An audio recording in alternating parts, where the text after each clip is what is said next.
Good morning, my friends, and happy Friday morning.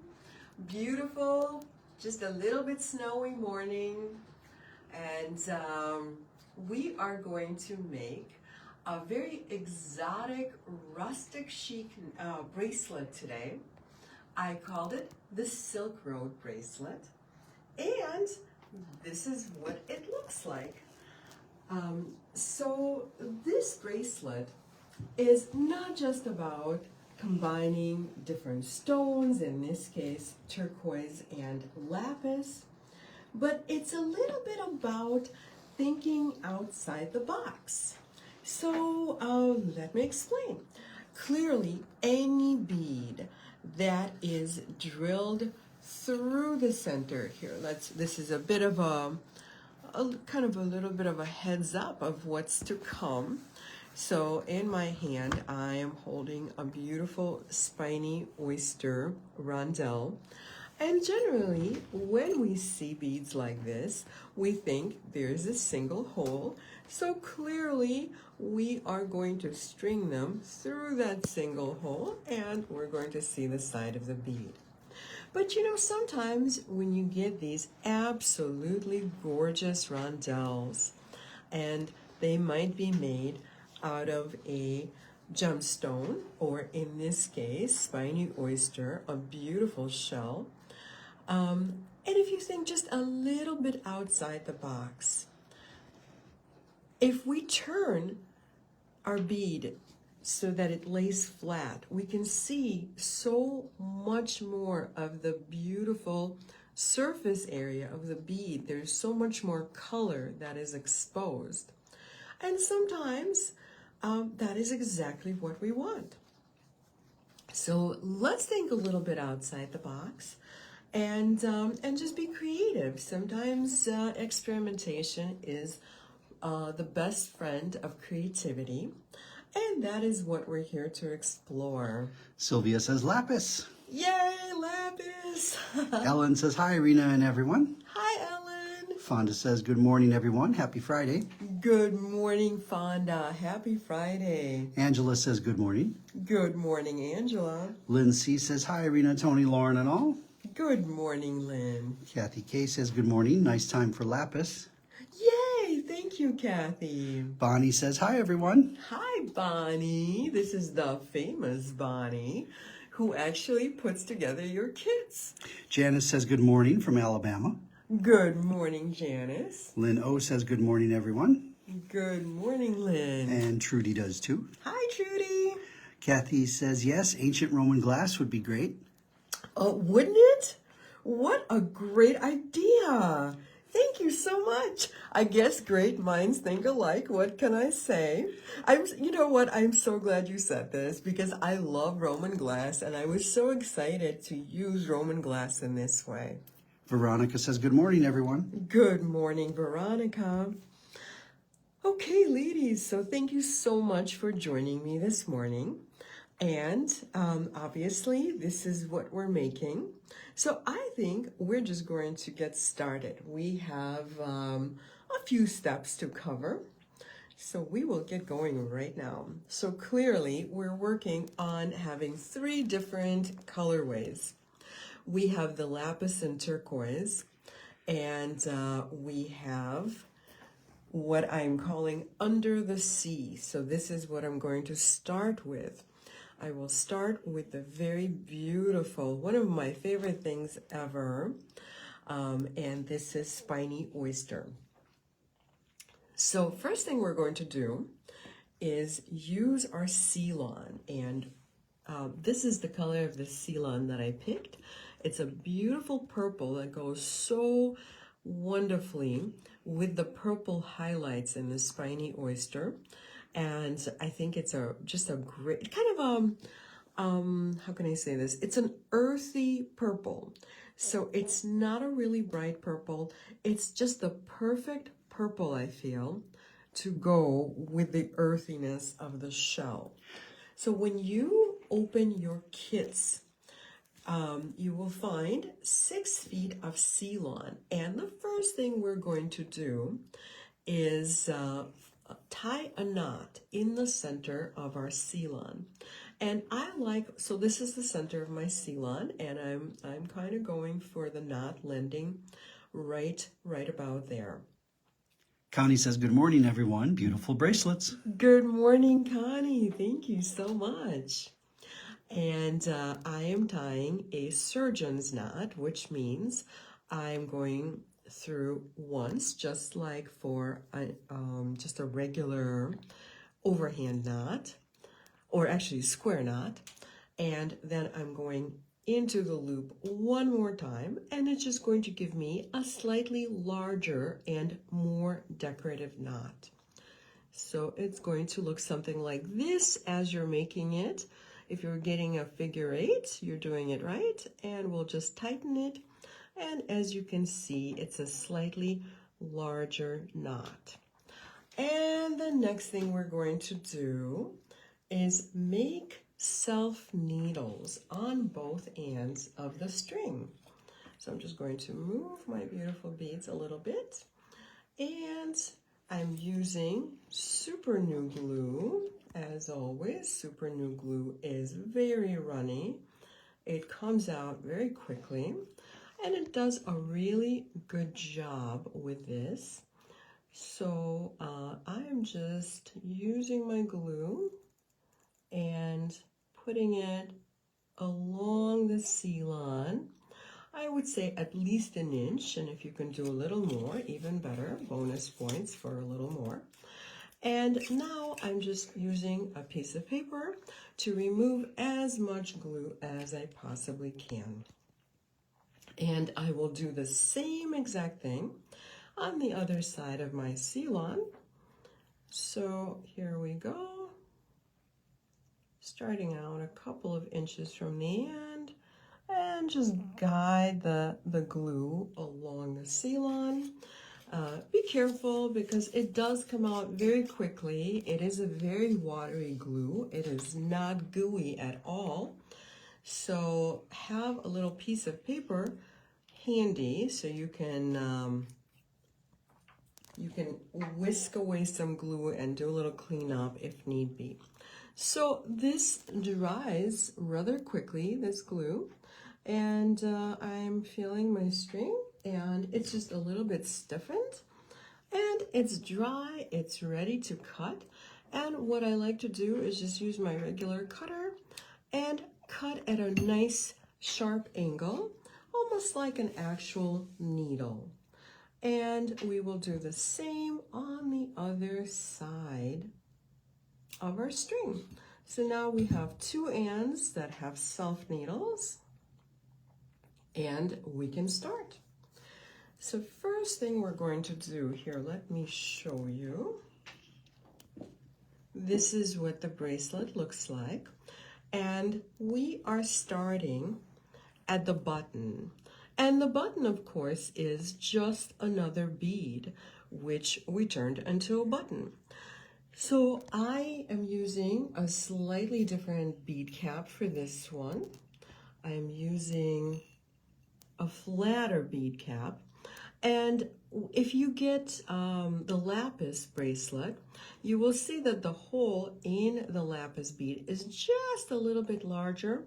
So it very easily accommodates the tip of the cap. It just kind of nests in there. However, both the spiny oyster and also the Roman glass colorway are using this flatter cap. And that is because, well, two factors. Both the shape of the rondelle itself, but also the size of the hole. It simply would not look right. You know, I experiment with different bead caps, and it just did not look right with the smaller cap because the bead does not have a large enough hole to for the cap to nest. So I think this looks really fun. Betty, Betty says, good morning, you guys. Good morning, Betty. And I'm so glad you're joining us. All right, guys. So I will also point out that these are all the same stone, the same material, in this case shell, of course, And they're all going to be just slightly different. Even from one side to the next, it's going to be a different color, as you can see. So you can always pick your favorite side and just consider that side to be the front. I am actually perplexed which side. No, I think I like this orange side a little better. And I think I like it something like this. I'm also considering the shape of the bead. I don't know. Now I don't actually know if I like that side best. I think I'll just go with that. And keep in mind, of course, they're going to be spaced with another bead. And so when you open your kits, you will find that there's one a little bit larger and a couple, and those are meant to be on the sides of the largest component. And then there's one that is just a little bit smaller, and that's how we intended it. However, if you want to rearrange them and give them a different order, you know, it's your bracelet. You can do what you want. Okay, so now we're going to get started. We will string both ends of the seal-on through the bead cap. And we're doing it in a way that the concave side is going to nest, or rather convex side is going to nest with the bead, which eventually becomes the button, and the knot is going to land in the convex side of the bead cap. So this is what it's going to look like. So the convex side, or the domed side, is a little textured, but unfortunately we will not be seeing that texture. Okay, so now we are going to use both ends of the string to go through the bead. And I will tell you one little hint. I'll give you a little hint. So when you go through with the stiffened end of the seal-on, sometimes, depending on how much glue remains on the seal-on, that end is going to be just a little bit thicker. So it may be a little difficult to go through the hole with both ends at the same time.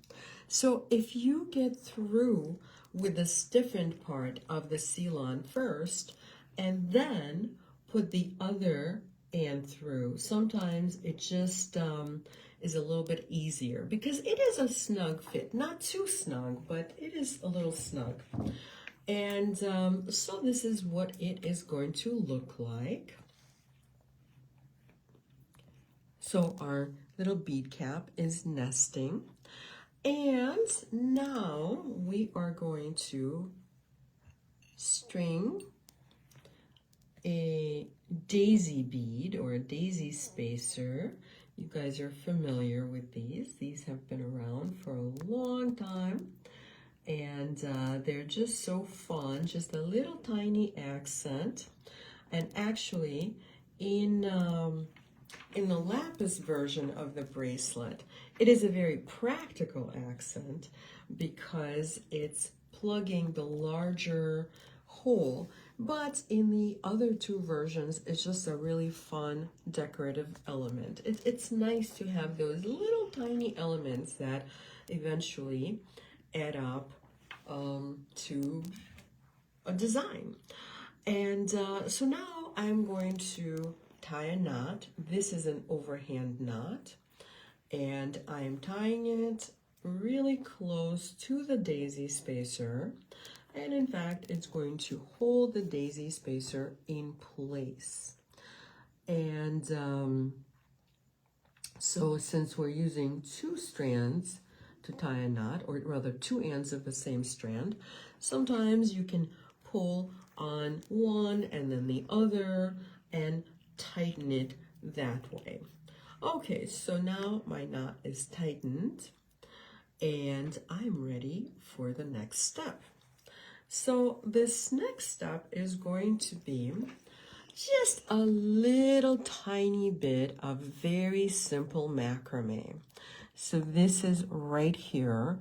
And I believe I'm not really an expert on macrame, so I believe I meant to look this up actually, but what we're going to be doing is like a half knot or a half hitch knot. And so I have my third hand. This is actually a jewelry tool. It's really meant for metalwork, but you know, sometimes your tools are really adaptable to other purposes, right? So I will be using that in just a moment. Kim C says, good morning, all. Beautiful bracelets and choices. Oh, thank you so much, Kim. So, so one thing is you don't have to have a third hand, not at all. In fact, you know what? Just for fun, we'll borrow Tony's hand. Maybe you can also borrow somebody's hand, and you can hold it like this for me. Okay, so yeah. So if you don't have a third hand, you know, we have a friend, we have a husband, we have someone, and frankly, we don't really have to have someone hold it. It's just, I think it's a little bit more practical right now for you to see it as Tony is holding onto the bracelet. Lindsay says they are half hitch knots in macrame. Thank you so much, Lynn. I thought there were half hitch knots, and thank you for verifying that. Okay, so this is, can you guys see what a half hitch knot looks like? So we're working with one strand of the Ceylon being completely straight, and the other strand is what makes the knot. So we're not switching. We are just making half hitch knots around the one straight piece. And when it's just me by myself, you know, well, I'll tell you a little secret. You can actually hold on to this button with your toes if you want to. Or you can rig anything you want. But if you have okay, you can let go now. But if you have a third hand, you can also do this. You can just clip it into your third hand and make your knots this way. It doesn't require a whole lot of tension. It is very, very simple. Can you guys see? Does the camera pick it up, or was it better when Tony was holding on to it? No, this is... This is good? Okay, so here, I'm just going to put my hand behind it so you can really see what it looks like. So when you make a series of half-hitched knots, it kind of starts to spiral a little bit. And that's great. That's exactly what we want. Or if you want something else, you can come up with a different kind of knot, especially if you macrame in your real life. You can do this in whatever way it suits you. Okay, so now I'm just going to let go with my third hand and show you what it looks like. Kathy K says you could pin or tape it to a board. Absolutely. Or use a drawer.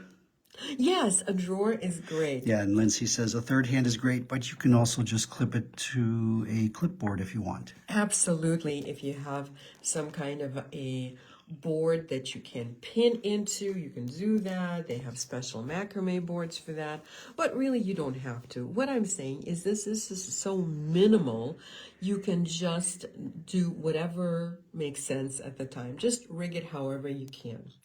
All right, so I have made just enough of a button shank. I think of this as a little bit of a button shank. And you want just enough where you can turn your button and still see a little bit of that shank. Trudy's wondering, how many knots do you do? Oh my goodness, Trudy. It's a good question, although I cannot tell you the answer because each one of these beads is going to be a little bit different. So you do enough knots to maybe just go a little bit past the bead. So I hate to tell you the number of knots and because the sizes vary so much. So it's a little bit loosey-goosey.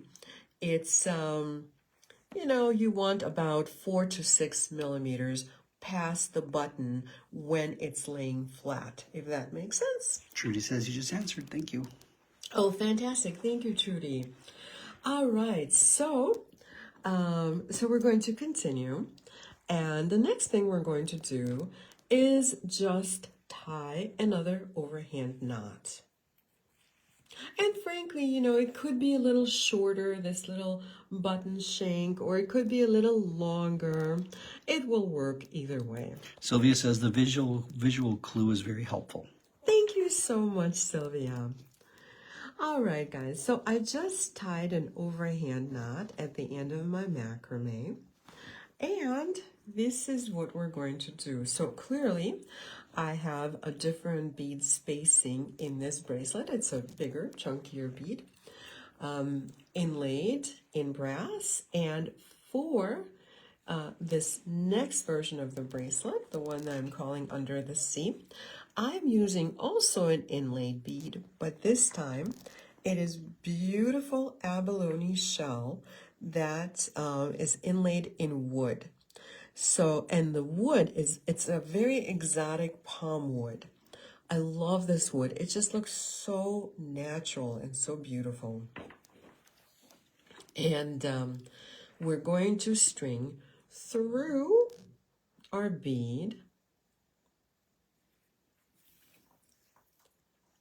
And this is what it looks like. Isn't this just absolutely gorgeous?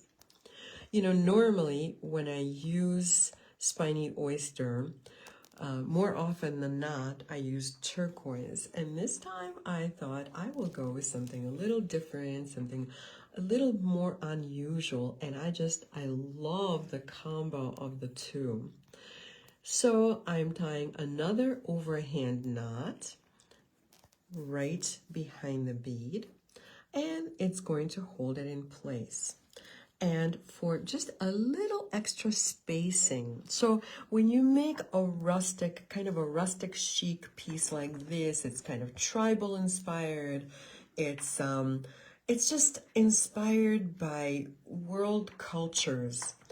And so often you see a little bit of exposed fiber, and that really adds to the piece. I love that look. So I wanted to create that look in this bracelet. And so again, I'm going to use my third hand to hold on to my piece, and I'm going to do just a couple of the half-hitched knots. And so let's talk a little bit about sizing. If you need to make a larger bracelet, not a problem. You just use different spacing. And so I made 2 half-hitched knots. I'm going to have a very similar look to this.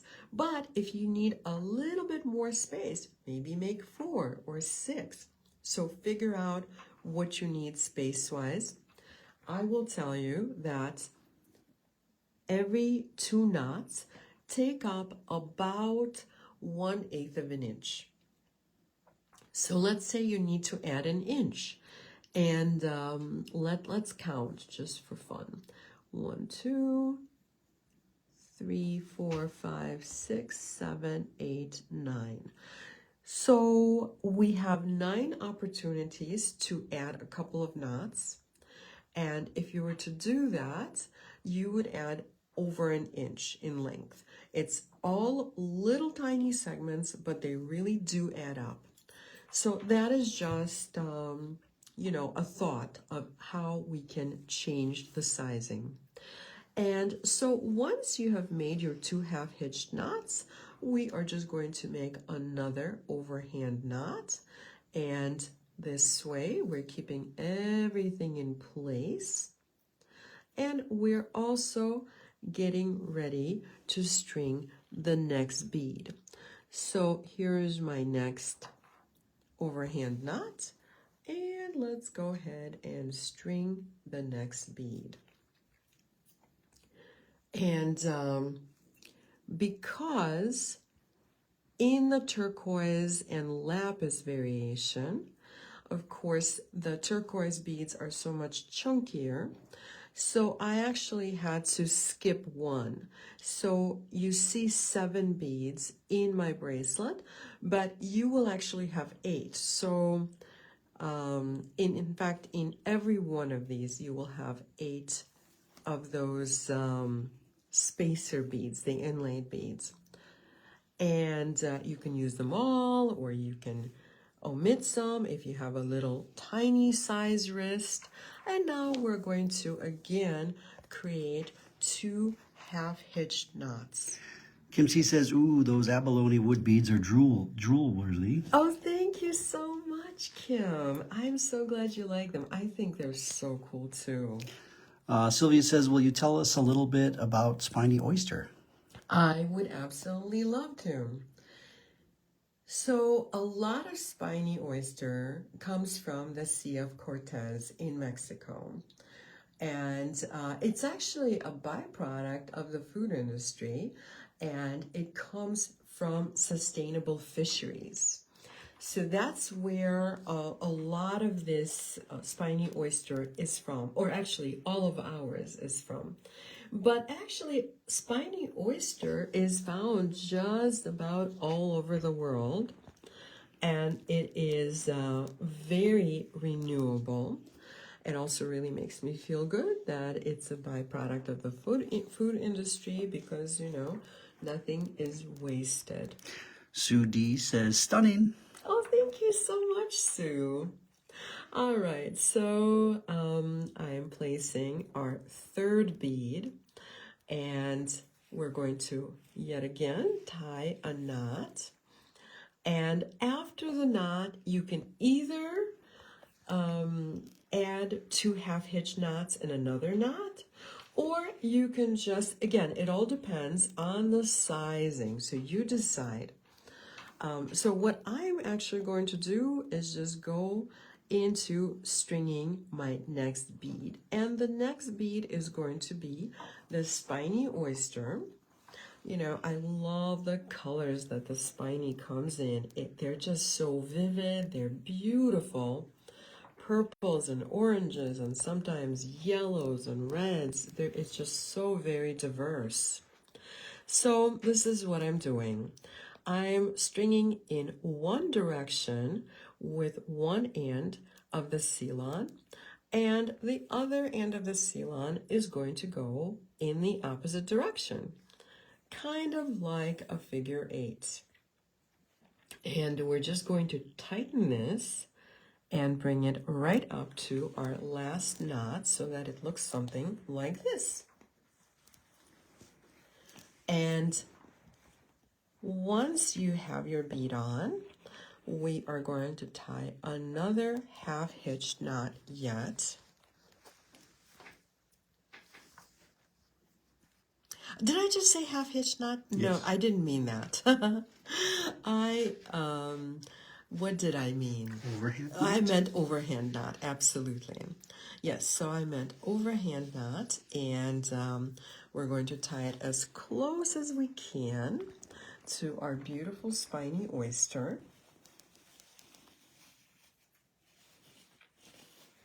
And so now would be a good time to string the next of our inlaid abalone and palm wood beads. And they're so pretty. I'm glad that you can see how really beautiful these are. Look at that. This abalone is so gorgeous. And the contrast between the abalone and the palm wood. Well, palm wood on its own has so much character. It's almost like, I don't know, almost a little bit animal print-like. But this is natural palm wood. This is what it looks like. And we're going to tie another knot yet. Again, you could be spacing this with half-hitched knots. Okay, so we're just going to get as close as we can. And you get the idea, right? You get the idea, and I think this would probably be a good time to just jump to the next step. What do you think? Should we fast forward? I think yes. So if you follow all these steps and eventually you get to the point where your bracelet is just the right size, you have strung as many beads as you've intended, you have knotted, you've spaced, it's great. And now we're ready to finish with a loop, something like this. And so for this loop, this is actually going to be a lot of knotting. So I am grabbing all my little spacers, and there's a little fuzzy on them, probably from the string. So I'm grabbing all these little spacers, and I would say, you know, with the different spacing, you can easily get to maximum of 9 inches. Although, you know, it'll be just a slightly different look, but still beautiful. It really won't look that different. It's just all in adding a little bit of space in between each component, just a little more space. Okay, so now we are going to start on the next step. So we're actually going to skip just a little, or rather leave a little bit of room between the knots, and I'm tying my next overhand knot, and I'm tying it maybe like 2 millimeters away from the first one. We'll say 2 to 3 millimeters away from the first one, so that it looks something like this. You can see there's just a little bit of space, right? Fonda says, all the knotting might be very therapeutic for my hand and fingers. I love it. Oh my gosh, yes, Fonda, it absolutely will be. It's totally like physical therapy for your fingers. Sylvia is wondering what beads accompany the Roman glass version. The Roman glass version. So I'm so glad you asked, because I actually really wanted to talk about this. Very similar inlaid wood beads, but you know, I forgot the name of the wood. It's some type of, it's a hardwood, and it has this name. It sounds like Penang, except Penang is actually a curry. So it is not Penang, but it sounds very Indonesian, like Penang. But it actually comes from the Philippines. So if anybody knows what that is, so we're playing Name That Wood. And if you know the name of the hardwood I'm talking about, please help. So, and then of course, it's the same type of abalone. These are absolutely gorgeous, beautiful wood, beautifully polished, slightly matte, but not really. And the abalone is just fantastic. And so I have my little spacer beads strung onto the string already, and I'm just going to start knotting. So these are just very, very easy overhand knots. And we're going to continue until we have enough for our loop. And I know that I have 12 in the lapis version, but also if you look closely, the lapis version is just a little bit more chunky, so I use slightly chunkier beads for the loop. So this is a bit more dainty, and we'll find out how many beads we need. Although, as I said before, each bead is going to be a unique size, a unique color. I mean, you know, they're very similar. It's not like we're going to spring something really different on you, but they're all going to vary just a little bit. So you can always adjust. Maybe if you're making the lapis version, maybe you will use 11 or 13 instead of my 12. So 12 is really just a guideline. Kim C is wondering if it's Nara wood. Kim, I'm sure it's a great guess, but it's not. It sounds like Bouillon or Karen, really, I really thought of Penang when I read the name. Karen is wondering if it is Kamagong. Maybe, Karen, maybe. So I can't quite remember. You know what we'll do? Maybe we'll list it in the comments after the video. What do you think? We'll look it up because actually we have it in the store and it's labeled with the name of the wood. So we know the name of the wood. When we buy any material, we try to know what it is. It's just sometimes, you know, our memory does not necessarily store everything, but we will let you know what it is.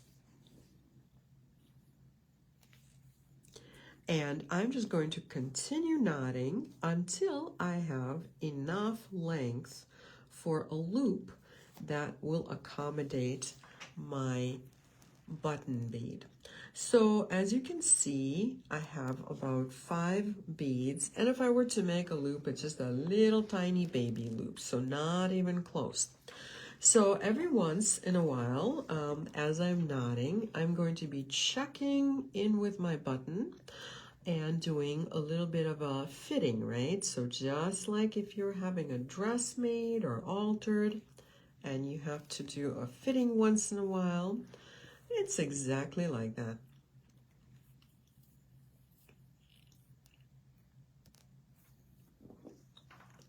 So, what do you guys think? Do you have a favorite?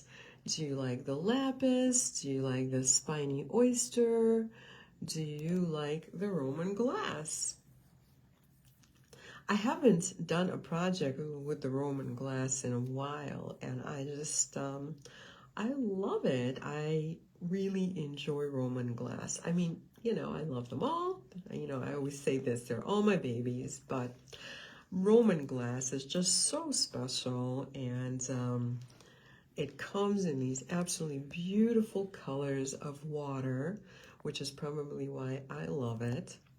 But also the history of it is so amazing. I know I've told this many, many times, but for anybody who's joining us maybe for the first time, I'll tell you, this is actual glass made by ancient Romans while they were running around and conquering the world. Not only did they establish governments and really changed the world in so many ways, architecturally, language-wise, just in every way, but also they erected glassworks everywhere they made. It was just a very important part of their culture, and they would erect glassworks, and they made vases, they made bangles and jewelry out of glass, and dishes, bowls, just everything. And whatever didn't quite turn out would go onto the enormous pile of discards. Oh, you know what? I'm actually getting very close. I just want to try. You know, I think if I do one more, it's going to be just right. Ellen says, I like the Roman glass, very unique. Oh, thank you so much, Ellen. Kim C says, Roman glass for me. Yay, thank you. And Lori says, good morning, Irina and Tony. Good morning. How are you, my dear? All right, so if you hold your beads in place and just try to button the bead that we're using as a button, and then go ahead and unbutton too. So maybe do this a couple of times, and keep in mind that with one more knot, it's going to get a little bit larger. So if it's a little snug right now, it's okay. And so I think I have enough. I am going to tie one more knot yet. So now you know how I do the sizing. And just for fun, we're going to count these as well. So it looks like I have, let's see, 5 and 5. Wow, 5 and 5, that would be 10. Okay, so it looks like I have 10 of these beads. And again, it is just a little bit of a guideline. You may have a different count, all based on the size of the piece we're using as a button. Lori says, I'm good. Sorry I'm late. Oh, you're fine. Thank you for joining us, Lori. Veronica says, I like Under the Sea, but all are pretty. Oh, thank you so much, Veronica. Sylvia says, I purchased the lapis, shocker, but I'm also going to get the Roman glass. Oh, yay. Thank you so much. I do have to tell you that all 3 colorways, we were able to do pretty few. Unfortunately, we just didn't have one of this or one of that, you know, some type of a component. So this this kit is going to be fairly limited. At some point, I will probably come back to it and make more. But at this point, whatever you see in the Etsy shop is pretty much it. And the new colors will be listed by 2 o'clock today. So this is what I'm doing. So before I do it, let me just show you. So once I get to my desired length, I am taking the 2 ends of my Ceylon and I'm splitting them and straddling that spot. Remember that spot we left between the 2 knots? So this is exactly where we're going, and we're going to tie a knot holding our loop in place. So again, just another overhand knot, get close, nice and snug.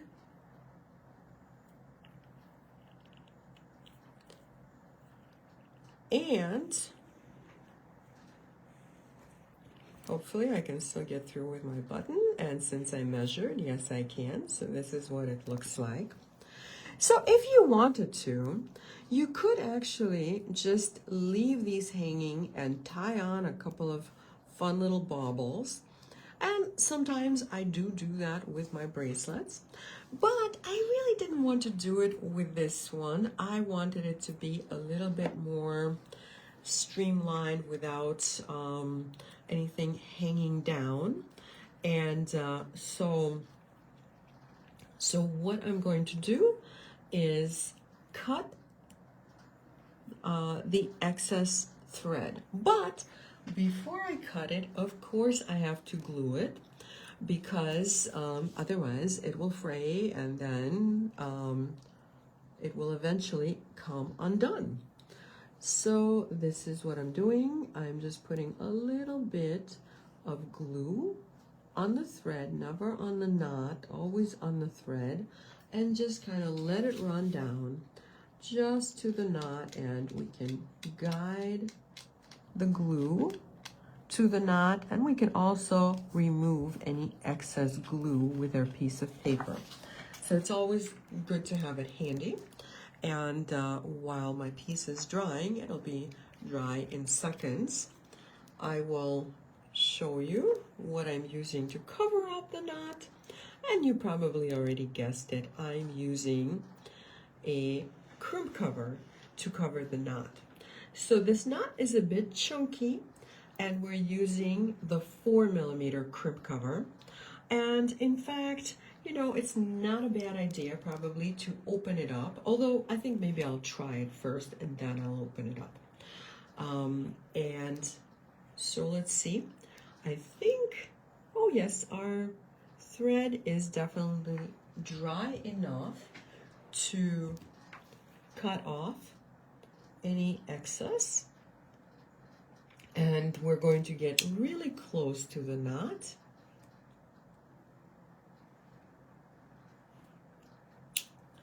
And snip off any string we no longer need. All right, so we have that little bump.